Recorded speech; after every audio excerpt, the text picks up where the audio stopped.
Listening to the voice within.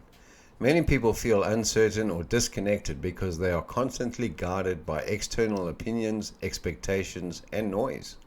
When the inner voice is ignored, decisions can feel heavy and misaligned, leading to regret or self-doubt. Learning to listen inwardly creates clarity and restores trust in your own judgment. I found the more I slow down and listen to what is happening inside me, the clearer my direction becomes.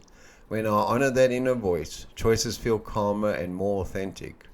For me, tuning in has meant pausing before reacting, noticing my gut response, and allowing it to guide my next step with confidence.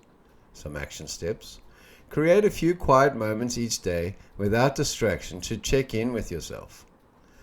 When faced with a decision, write down what you feel before seeking advice from others. Act on one small insight this week that your inner voice has been nudging you towards.